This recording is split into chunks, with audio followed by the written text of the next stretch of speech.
Welcome back, Sebastian here. So today I want to talk a little bit about Alfa Romeo and specifically about Zhou Guanyu.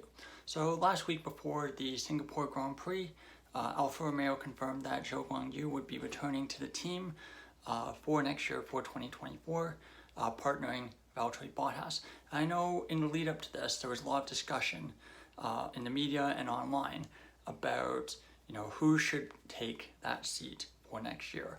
Now, I think there was three candidates that were three main candidates that were discussed for that seat.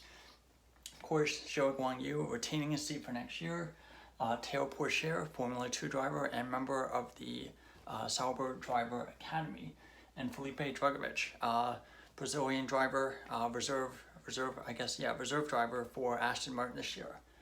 So I just wanted to talk a little bit about compare the three drivers and their time in Formula 2.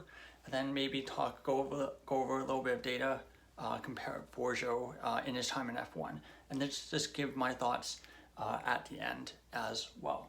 So starting with Zhou, 24 years old right now. First year in Formula 2, finished 7th. Second year in Formula 2, finished 6th. And then final year in Formula 2, finished 3rd. So not fantastic results, never finishes top 2 in the championship, but 69 races total, 5 wins, that's combined feature race and sprint race, and 20 podiums. Now for Pourchaire, 4 years younger, 20 years old, first year in Formula 2, finishes 5th, second year finishes 2nd, and this year with 2 races remaining, he is the championship leader in 1st. And across 73 races, 6 wins and 20 podiums. Drugovich, 23 years old, first year in Formula 2 finished 9th, second year finished 8th, and third year makes a very large jump in performance and finishes 1st. 75 races total, 8 wins and 19 podiums, if my counting is accurate. So I think the first thing that strikes me is that just over here for the wins, races and podium data, very similar data. And given that Zhou had less races, that win total is not too bad. Now I think for Pourchaire and Drugovich, Formula 2 champion and likely Formula 2 champion as well. And I think, for Zhou and Drugovich, their first 2 years are pretty similar. They're good drivers, not superstar drivers. For Pourchaire, his first year is better than either Zhou or Drugovich. And in fact, his first year is better than Zhou or Drugovich's second years in the series. Pourchaire's second year better than both Zhou and Drugovich, and of course his second year is better than Zhou's third year. Now of course there was quite a few head-to-heads. Of course many people will compare Pourchaire and Drugovich and their title fight last year, as well as drivers comparing Zhou and Drugovich, their time together as teammates, where Zhou finished 3rd and Drugovich finished 8th. And I think realistically, just looking at the 3 drivers, I think looking at just potential and age alone, and given the fact that he is an academy driver, you would think it would make sense for Pourchaire to be that driver. They've invested a lot of money and a lot of resources into him, developing him as a driver. And when Zhou came in, he was kind of brought in as kind of a just as a fill-in, as a stand-in, because after the team dropped Antonio Giovinazzi, as well as with the, there was potential for a lot of sponsorship from China, Chinese money, which hasn't really come to fruition as of now. Now, if I'm Alfa Romeo, why do I keep Zhou Guanyu for next year? Now, looking at his comparisons with Valtteri Bottas, of course, very established Formula 1 driver, years and years and years of experience in the series. 2022 rookie year for Zhou.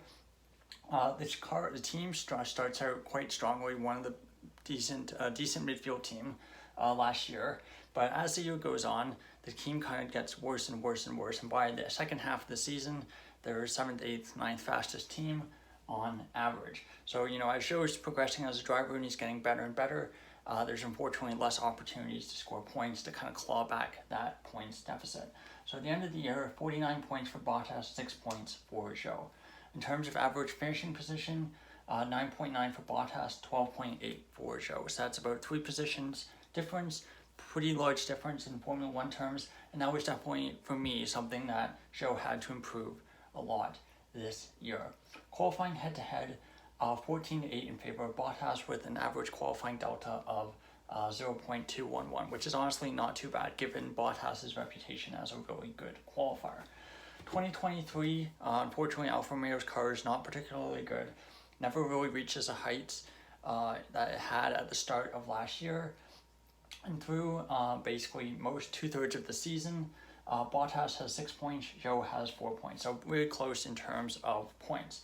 In terms of finishing position, 13.6 for Bottas, 13.8 for Zhou. So very, very close. And Zhou is basically erased the deficit in terms of finishing position. Qualifying, though, I think is kind of becoming a bit of a worry. 10-5 in favor of Bottas with an average qualifying delta of 0.232. So the qualifying delta is actually bigger than it was last year, and I know we've had a surprisingly large number of qualifying sessions in the rain, which can exacerbate pace gaps, makes bigger pace gaps overall, but still generally not a positive trend, I would say. And for the qualifying head-to-head, I think there's 7 races left, and if you split them about as equally as it would go here, you'd probably end up with about 15 for Bottas and about 7 for Zhou, which would actually be a bit worse than last year. But that being said, I think the races for Zhou has been a large improvement. He's kept it on the road. He's for the most part kept it clean outside of his crash at the Dutch Grand Prix, and he generally does look like he's much closer to Bottas in terms of pace this year. So, first year is not great, second year makes a lot of progress. So I can understand the rationale for Alfa Romeo, for Sauber, for keeping him for next year. You assume he's going to make another step. However, I know one argument against him is that, many people have just kind of will claim that Bottas has basically become Kimi 2.0. He's really kind of checked out. He's more interested in his cycling hobby than he is in F1. And he's not really taking it seriously, which is why Zhou is performing fairly close to him.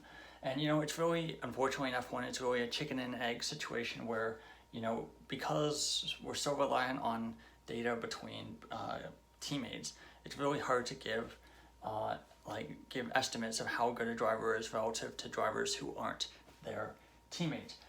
And, I think it's probably a little bit of one half dozen of the other. But for Zhou, I think, based on his record in Formula 2, I do think he's performed a little bit better in Formula 1 based on his record in Formula 2. His record in Formula 2 is not that different from drivers like Nicholas Latifi, for instance, who just never really got to grips with it, and last year was pretty poor.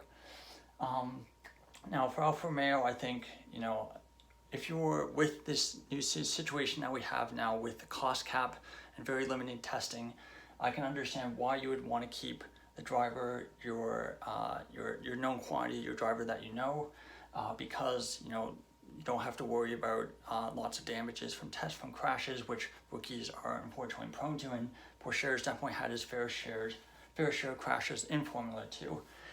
And just with limited testing, you're not really sure what you're going to get.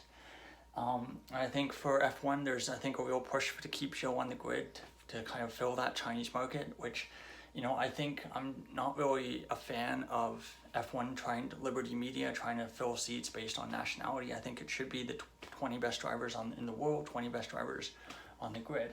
But unfortunately, money talks, and that's kind of the world that we live in. I think if it was for me, I would have probably promoted Pourchaire for next year, see what you get.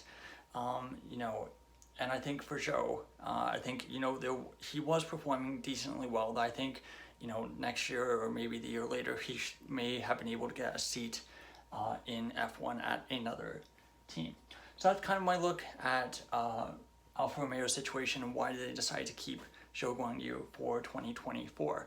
I think at the end of the day, I understand why they did it. I think it's a pretty reasonable decision. It's not this decision I would have made, but that being said, I do think it's a solid lineup for Alfa Romeo Sauber, which will be, I think, just Sauber next year.